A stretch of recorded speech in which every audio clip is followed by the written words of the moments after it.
Vous le entend, Président. Monsieur Kovacs. Très bien. Merci à vous, Monsieur le Président, Mesdames, Messieurs, chers collègues.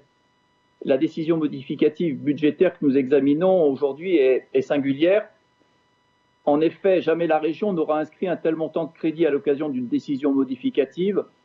528 millions de crédits de paiement, 822 millions d'autorisations d'engagement et de programme. Nous étions plutôt habitués à des ajustements mineurs, surtout ces dernières années, où les prévisions financières inscrites dès le budget primitif étaient particulièrement bien estimées. Cette décision modificative et son ampleur étaient prévisibles. Elles étaient même annoncées à l'occasion de l'examen du budget primitif de notre collectivité le 14 décembre dernier. En effet, au moment de cet examen, les négociations avec l'État, afin de conclure un accord de relance, n'avaient pas encore pu aboutir. C'est le cas aujourd'hui. Et ces quelques jours de négociations supplémentaires que vous avez tenu à mener, Monsieur le Président, ont été bien utiles. La décision modificative qui est donc proposée intègre l'accord de relance État-région signé avec le Premier ministre le 16 janvier dernier, avec ses volets spécifiques sur le ferroviaire et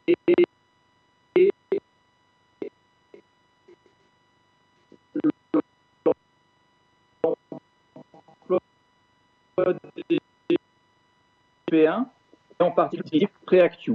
Ces actes significatifs illustrent une fois de plus la volonté et la capacité de notre région d'être à la hauteur des enjeux imposés par cette pandémie de Covid-19. Sur le plan sanitaire, notre région a été à la hauteur des enjeux lorsqu'à l'occasion de la première vague, malgré les railleries de certains ou le scepticisme des autres sur l'utilité des masques, notre collectivité a décidé de mobiliser les moyens nécessaires pour doter d'équipements de protection à l'époque où ils en étaient démunis, les professionnels de la santé et de masques tous les habitants de la région Auvergne-Rhône-Alpes. Aujourd'hui, et nul ne le conteste, en attendant que la population soit vaccinée, le masque associé aux gestes barrières reste le meilleur rempart contre la propagation de la pandémie. Sur le plan sanitaire toujours, notre région a été encore à la hauteur lorsque, juste avant les fêtes de fin d'année, malgré là encore les doutes et les dénonciations de certains, notre collectivité a été à l'origine d'une vaste campagne de dépistage pour protéger chacun et éviter tout risque avant les retrouvailles familiales. De très nombreux experts reconnaissent aujourd'hui que l'absence d'explosion des contaminations après ces fêtes est en grande partie due au civisme de nos concitoyens et à ces campagnes de dépistage. Sur le plan économique, notre région a été encore à la hauteur, en mobilisant les moyens nécessaires dès le début pour aider les secteurs économiques les plus touchés, comme le commerce de montagne. Notre collectivité a débloqué plus de 1,2 milliard d'euros d'investissement au budget primitif 2021 pour favoriser la relance et l'activité économique. Cette décision modificative budgétaire permet donc de compléter significativement le budget primitif en mobilisant un niveau d'investissement sans précédent afin de créer les conditions d'une relance puissante et durable pour défendre l'emploi des habitants de notre région. Concrètement, l'accord signé le 16 janvier dernier ici même permet de contractualiser près de 3 milliards d'euros d'engagement de la région et de l'État en faveur de la relance. Il se décline en un accord principal de presque 2,1 milliards d'euros d'investissement entre 2021 et 2022 en faveur de la transition écologique pour 726 millions d'euros, de la compétitivité pour 239 millions d'euros et de la cohésion sociale et territoriale pour 1,1 milliard d'euros.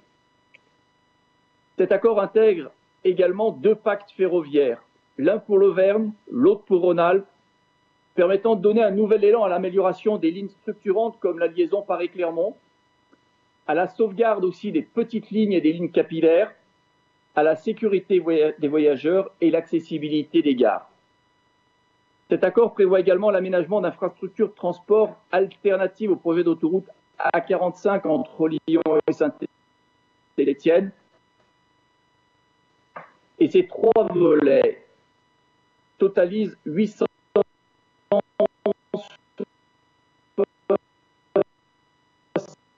Monsieur Kovacs, est-ce que je peux vous suggérer d'enlever la vidéo? Pour l'investissement des compétences pour favoriser des jeunes de 16 à 20 ans. Est-ce que je peux vous suggérer d'enlever la vidéo pour qu'on ait juste le son, ce qui sera mieux, parce que visiblement vous avez une connexion Internet qui n'est pas optimale, et du coup ça fragilise un peu la communication. D'accord. Là, je vais supprimer, Monsieur le Président. Vous m'entendez? C'est parfait, c'est mieux. D'accord. Eh bien, je ne sais plus où j'en étais. Pardon. J'en étais à l'accord cadre, en vue de la mobilisation pour l'investissement dans les compétences pour favoriser donc l'accès à l'emploi des jeunes des 16 à 29 ans. L'objectif est de démultiplier une offre de près de 11 000 parcours de formation supplémentaires vers les filières d'avenir grâce à une enveloppe déléguée par l'État à hauteur de 77 millions d'euros. En 2021, sur un plan budgétaire, l'accord de relance signé avec l'État se traduit par une inscription de 331 millions d'euros en crédit de paiement dans cette décision modificative. En plus de cet accord de relance État-région, cette décision modificative intègre, comme je l'ai dit, le plan de relance européen. En effet, pour remédier aux conséquences de la crise du Covid, l'Union européenne a lancé également un plan de relance doté de 750 milliards d'euros pour la période 2020-2023. Parmi les différents dispositifs de ce plan, le programme REACT-EU, qui vient abonder donc les fonds de la politique de cohésion à hauteur de 47,5 milliards d'euros pour l'ensemble des États membres. Et dans le cadre de ce programme, notre région a pu obtenir une première enveloppe de 152 millions d'euros, dont 78 millions sont inscrits en crédit de paiement dans cette décision modificative pour soutenir l'économie, la réhabilitation des lycées et bâtiments publics, les projets de santé, la formation et l'emploi. Ces deux accords, celui signé avec l'État et celui négocié donc avec l'Union européenne, permettent donc d'inscrire 409 millions d'euros de recettes supplémentaires en 2021 pour accroître nos investissements en faveur de la relance économique dans notre région. Cette décision modificative est aussi l'occasion pour notre collectivité de réaffirmer son engagement dans le traitement sanitaire, économique et social des conséquences de la pandémie.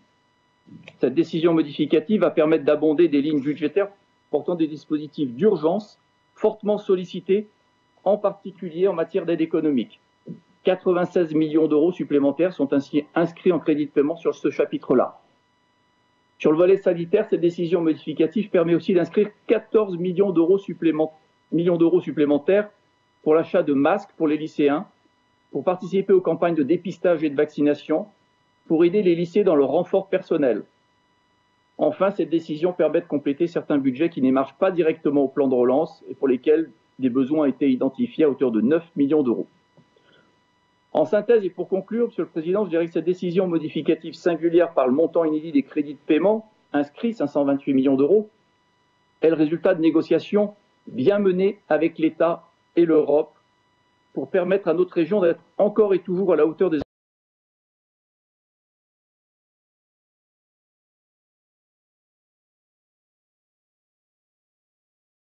créer les conditions d'une relance puissante, durable, au service de l'emploi, tout en stabilisant l'autorisation d'emprunt d'équilibre budgétaire.